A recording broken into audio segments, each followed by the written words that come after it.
What do you do when the government that is supposed to be protecting you turns on you for being a human rights defender? How do you manage your own fear while standing for the thousands of migrants that have been killed by organized crime? Join Ana Lorena from the Fundación para la Justicia, el Estado Democrático de Derecho for a riveting conversation on navigating life and death issues in this episode of Leadership Moves. If you're excited about this video, please hit the like button. Be sure to subscribe and hit the bell to be notified every single time we post a new video. And do share this with your community. Now, on to the episode. Hi, Tarcila. How lovely to see you. I am so delighted to have you on the Leadership Moves podcast to talk about the powerful leadership of Indigenous women and your powerful leadership of CHIRAPAQ. And I would love to begin our conversation with, how are you today? Thank you very much for this opportunity. As you know, I'm 71 years old, and I am very happy, but with very good energy to continue struggling by rights as Indigenous women. CHIRAPAQ is an Indigenous association, and now we have the responsibility to lead the continental network of Indigenous women of the Americas. We are 23 countries in the region, and I am the founder and president of International Forum of Indigenous Women, where we are all the world, the 7 geocultural region of us Indigenous women of the world. In this condition, we are investing our time, our energy with a hope to change the situation for us. First of all, we want to be visible. We want to be listened. We want to be considered as human beings because we think that we have rights too. In this condition, in this time, I'm investing my energy to training new leadership of Indigenous women from local to global. How we can arrive to this time, learning from each other, no? In this condition, we think it's necessary to have access to education to eradicate the discrimination and exclusion, to have opportunities, economic opportunities, and to have, I think, good health, spiritually and physically and environmentally. It's very important. And for us, as Indigenous women, it's very important to be understand about the complementarity between individual rights as women and collective rights as Indigenous. That's why for us it's very important to be recognize both collective and individual rights, because the impact in our life is in multidimensional aspects, no? So, Tarsila, so many things in what you said, demand for recognition of your rights, to be seen, to be heard, to be witnessed.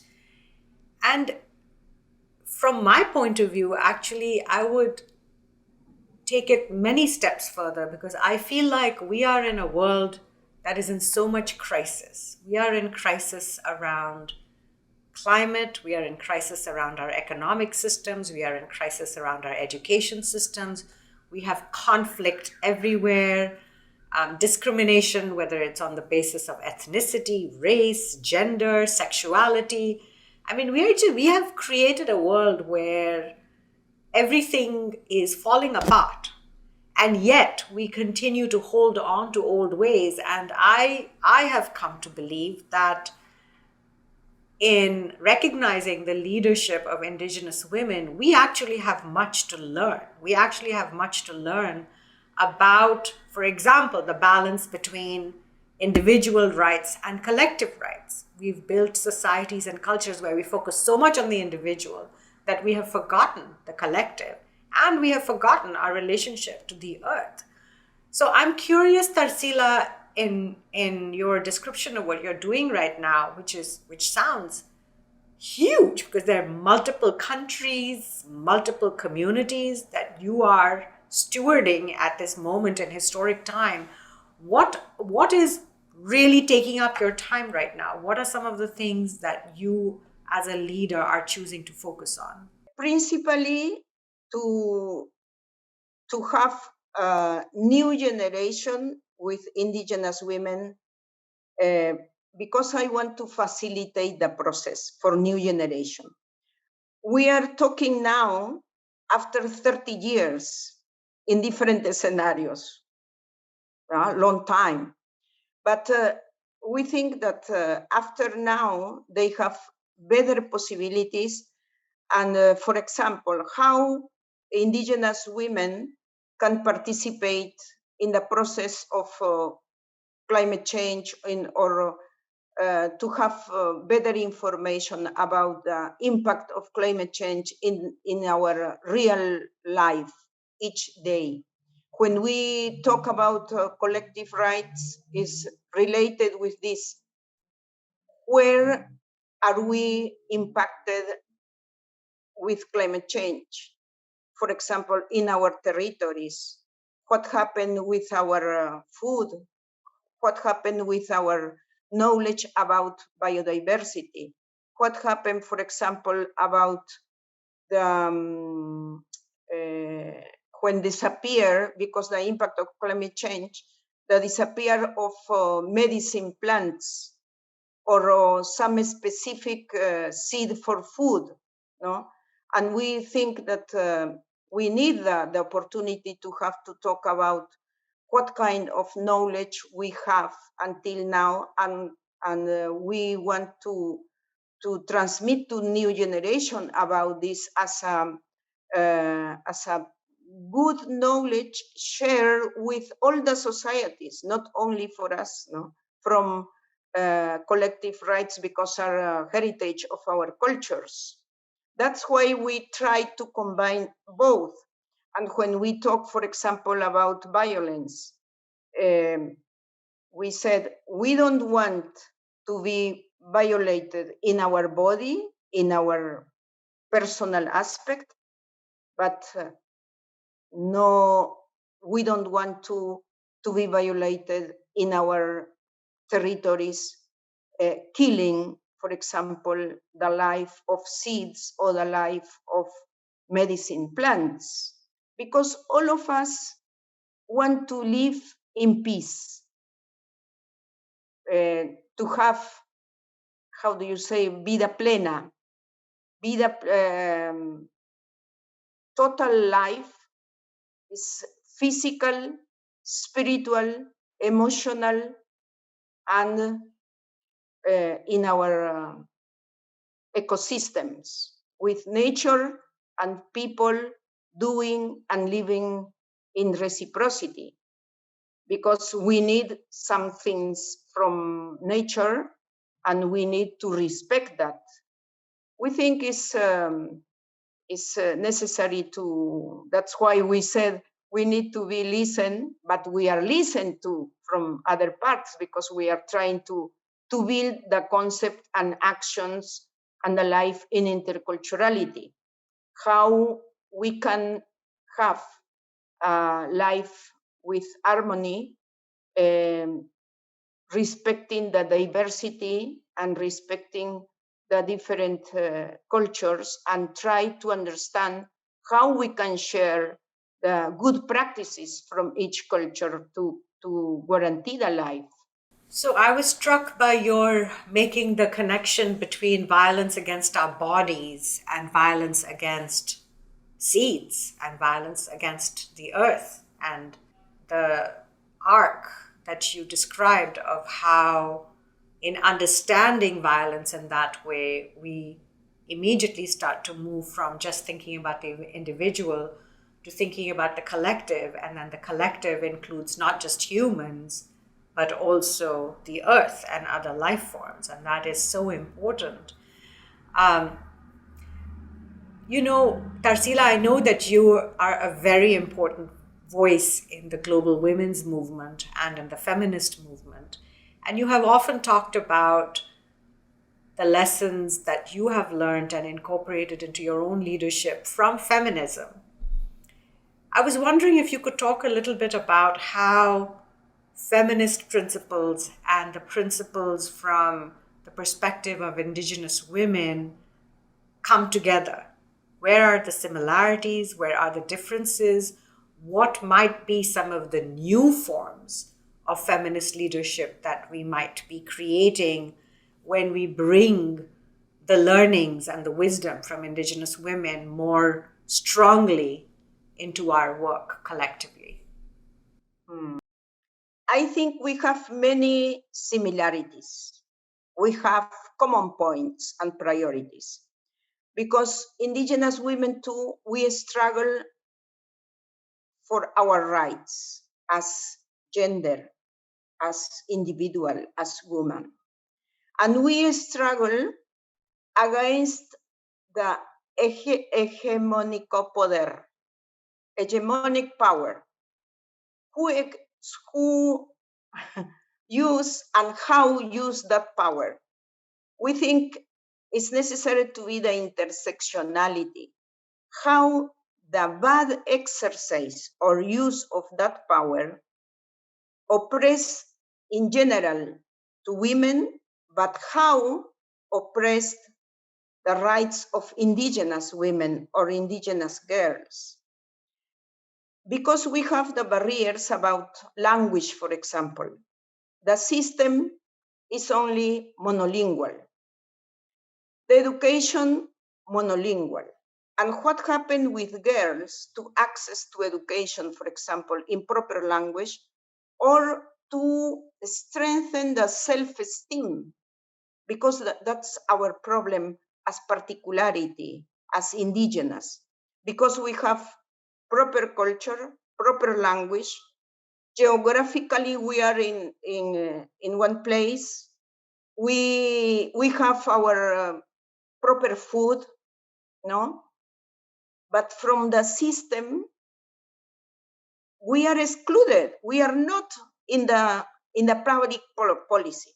That's why, for example, we try to build a bridge between non-Indigenous feminist movement and Indigenous feminist movement, because we think it's very, very important to say about when we discuss in New York about, for example, the eradication of genetic mutilation. That was very, very important point because all women from over the world trying to make advocacy to eradicate the genetic mutilation for Indigenous or tribal women from over the world, from my region or other regions. That was very important.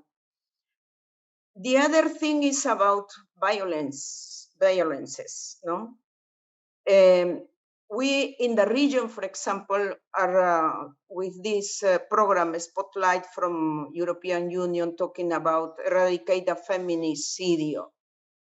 But when we look for information from what happened with Indigenous women or young women killed by husband or others, we are not visible in the data, no data about us.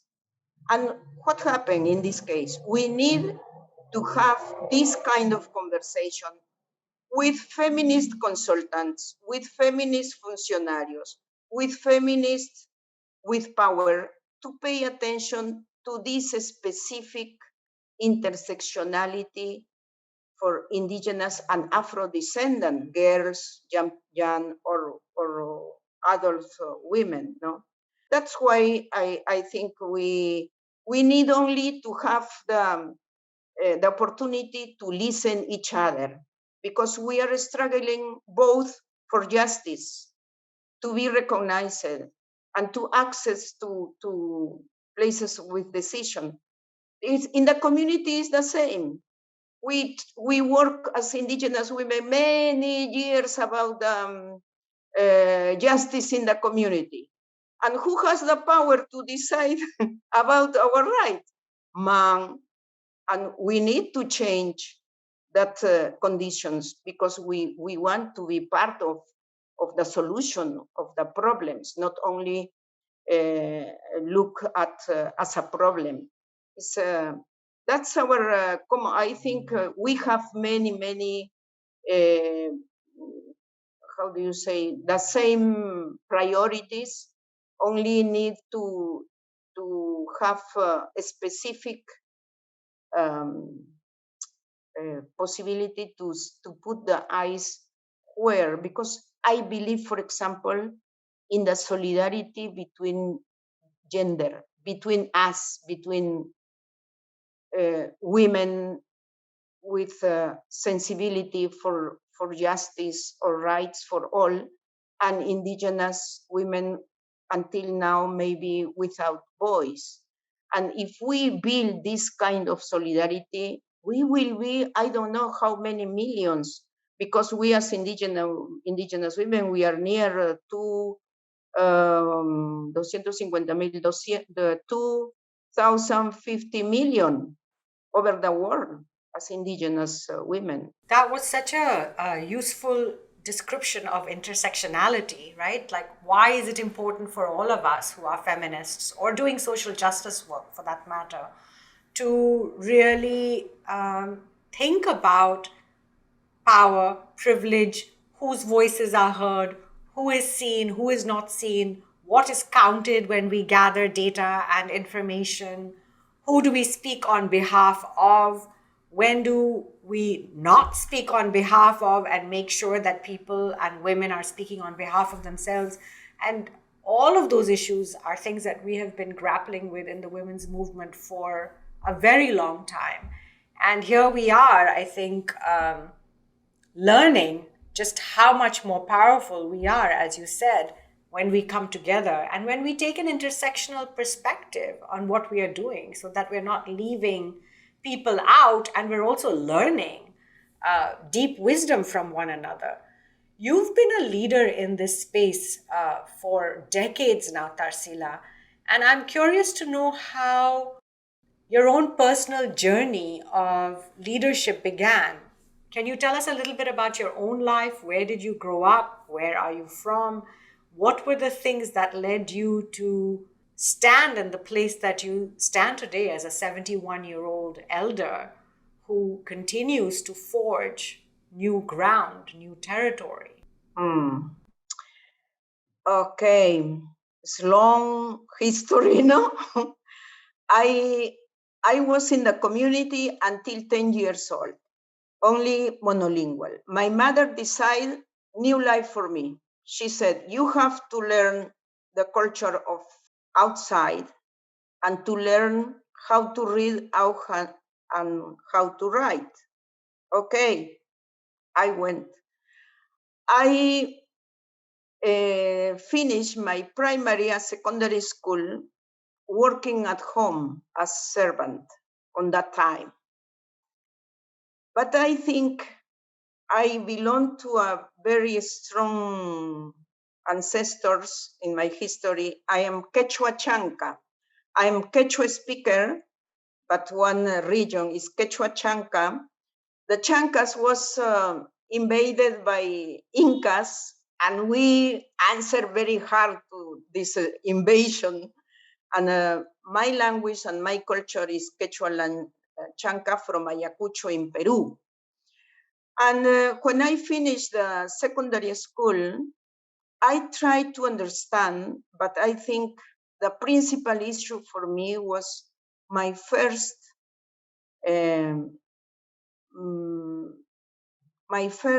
travel went outside of Peru. Because as you can imagine, you can see rural area communities with indigenous people in traditional clothes, traditional language, traditional way of life, producing the land, living modestly, not in the official. And when I went for first time to Argentina, I went how the campesinos are very good treated with education, with health service, everything. And when I came back to Peru, I tried to compare what happened with us, why our products are not valor, it's not with good price. And in other country, the production of rural area are very expensive. And I said, no, it's not possible. Trying to open my mind. But my dear, I had the first conscience of right when I was 37 years old. When I was invited to institutes of social,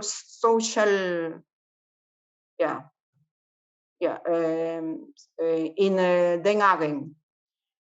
And I compare and find the Bill of Human Rights, no? And compare with the Constitution of Peru. Oh my God, my exam was, I have 30 years old, and I arrived here to Den Haag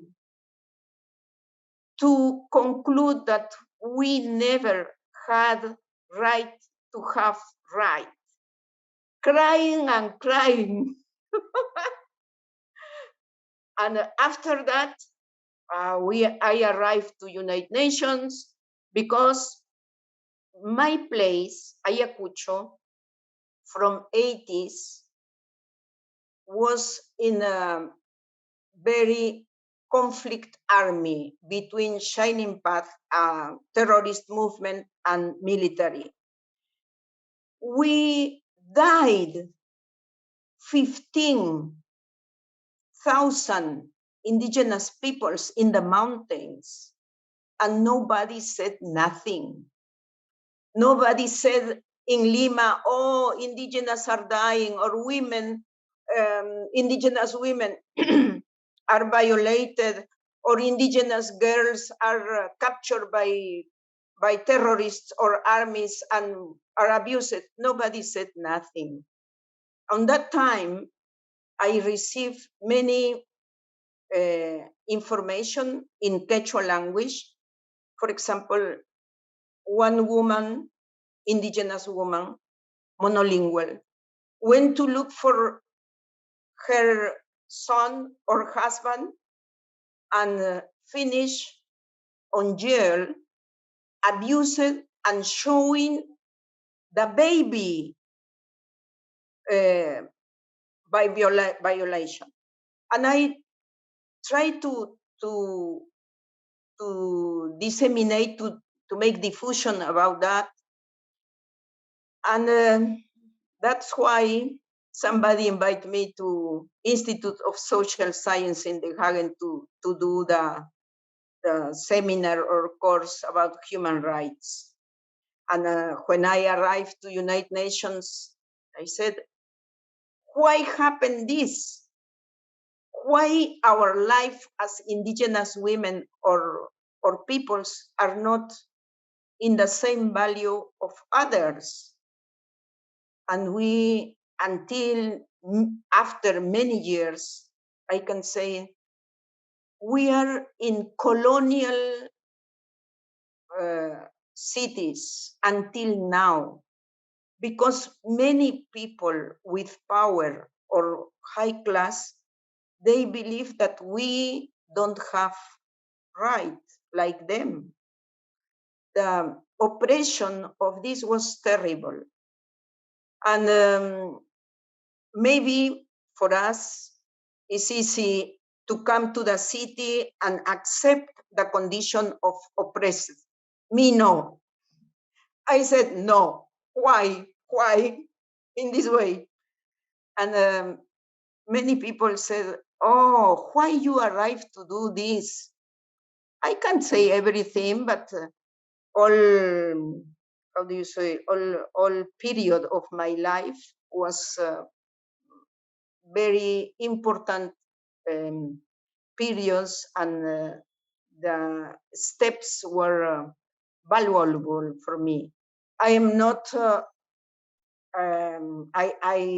I think I think that my time working and study only for a school, working for a school and food was very good for me, because I experienced all kind of discrimination, abuses, or now I can say racism attitudes. But in maybe in other time, in other house, I learned better Spanish. I had the possibility to meet or to discover the positive parts of Western cultures. That's why I am not fundamentalism.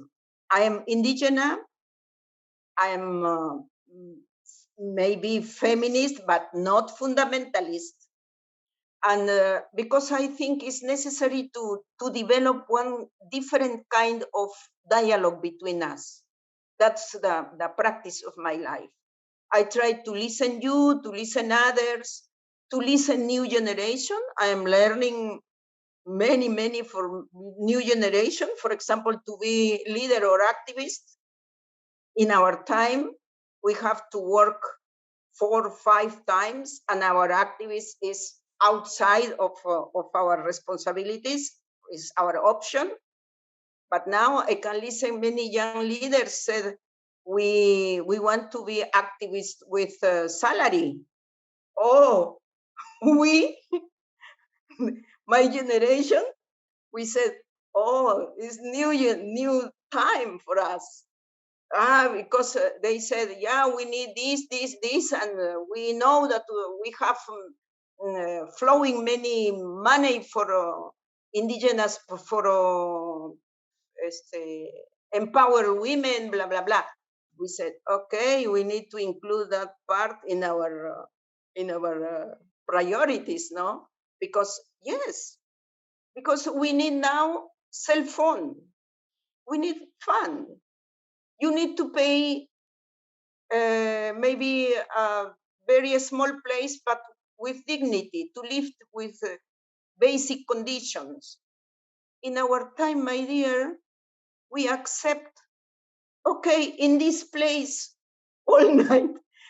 When we arrived to, for example, to Geneva the first time, we had to sleep in the sofa of our friends, and to eat with 10 francs a day between 3 women.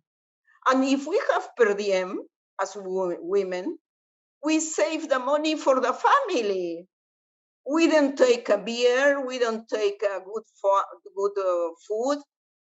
And we are analyzing all that, how our life in our time was to be thinking always for others, children, family, or peoples. But we are happy what we did, no? That's such an amazing trajectory from working in the home, being asked by your mother to leave at a young age to go and learn the language of the majority hegemonic culture, working in different homes, and then your trajectory to becoming this incredible leader, this globally recognized leader. It is really so inspiring to talk to you, Tarsila. So we're coming to the end of the interview. Is there anything that you'd like to share from your own wisdom for young leaders who are entering this space now? Is there any advice that you'd like to give people who might be listening? Yeah, we think that it's necessary to invest in indigenous women and indigenous young women processes. Because we have now new generation with some kind of education. But if we need to talk English, for example, we need to invest in English. But we think that new generation will do better better work because the condition is different. But we are trying to make advocacy to have access to funds for indigenous women too, to develop this process in better way, because they need to be considered in the position of power from local to global. In the local, for example, we need new young or adolescents, indigenous leader, open the mouth and giving the voice to eradicate violations, sexual violations or abuse in the community or in the district, and try to know how is the structure of justice and build the road to have justice. Because until now, we have impunity because children, girls violated in rural areas, they have, how do you say, miedo? They don't have the same possibility to make the demand or denounce, or because need money, need contacts, need lawyer, need to know the structure of justice.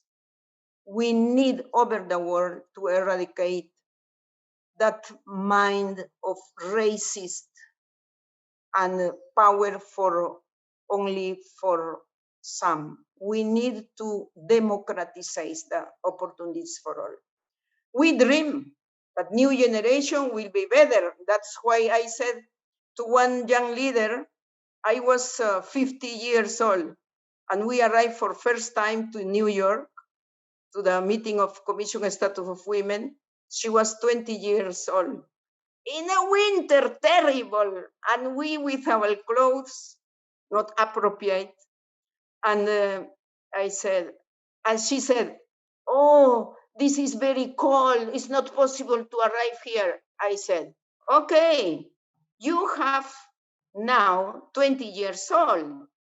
I'm arriving to New York when I am 50. Where will you be when you will have 50 years old? In this case, please don't talk about the cold. You have to validate that you are with 20 years old here in New York, talking about indigenous women.